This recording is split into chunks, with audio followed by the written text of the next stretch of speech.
حضرت عطا ارزق رحمۃ اللہ علیہ اللہ کے بہت بڑے ولی گزرے ہیں۔ وہ اپنی ہر ضرورت کی چیز نماز پڑھ کر اللہ تعالیٰ سے مانگتے تھے۔ ایک مرتبہ ان کی بیوی نے انہیں 2 درہم دیے اور کہا کہ اس کا آٹا خرید کر لے آئیں۔ جب آپ بازار کی طرف چلے تو راستے میں ایک غلام کو دیکھا کہ وہ کھڑا ہوا رو رہا ہے۔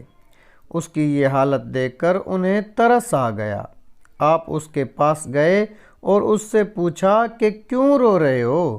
اس نے کہا مجھے میرے سردار نے سامان لانے کے لیے 2 درہم دیے تھے، وہ کھو گئے ہیں، اب تو وہ مجھے ماریں گے، اسی لیے میں رو رہا ہوں۔ حضرت نے دونوں درہم اسے دے دیے اور شام تک نماز میں لگے رہے اور انتظار میں تھے کہ کچھ ملے، مگر کچھ بھی نہیں ملا۔ جب شام ہوئی تو اپنے لکڑی کا کام کرنے والے دوست کی دکان پر بیٹھ گئے۔ بہت دیر تک دوستانہ بات چیت ہوتی رہی۔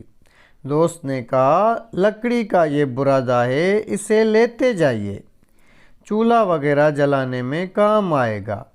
چنانچہ آپ وہ برادہ ایک تھیلی میں ڈال کر گھر کے لیے چل دیے اور دروازے ہی پر تھیلا رکھ کر مسجد تشریف لے گئے اور نماز پڑھ کر بہت دیر تک بیٹھے رہے تاکہ گھر والے سو جائیں اور ان سے 2 درہم کے بارے میں پوچھ تاچھ نہ کریں۔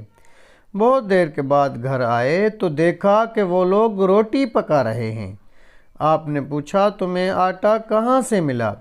گھر والے کہنے لگے یہ وہی تو ہے جو آپ تھیلے میں لائے تھے۔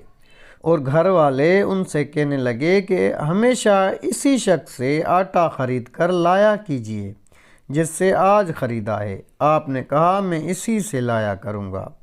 وہ بزرگ تھیلی میں لکڑی کا برادہ لے کر آئے تھے، مگر اللہ تعالیٰ نے ان کی نماز اور غریبوں کے ساتھ ہمدردی کے بدلے اسی برادے کو آٹا بنا دیا۔ اس لیے ہمیں جب بھی کسی چیز کی ضرورت ہو تو 2 رکعت نماز پڑھ کر اللہ تعالیٰ سے اپنی ضرورت کی چیز مانگنی چاہیے، کیونکہ نماز میں بڑی برکت ہے۔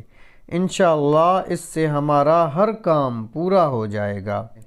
تو ناظرین کرام، یہ تھی ہماری آج کی ویڈیو۔ اگر آپ کو ویڈیو اچھی لگی تو اپنے دوست و احباب کے ساتھ زیادہ سے زیادہ شیئر کریں، اور ایسی مزید ویڈیوز دیکھنے کے لیے ہمارے چینل کو سبسکرائب کر دیں تاکہ ہم ایسی مزید ویڈیوز آپ تک پہنچا سکیں۔ تو اگلی ویڈیو تک دیجیے گا اجازت۔ اللہ نگہبان۔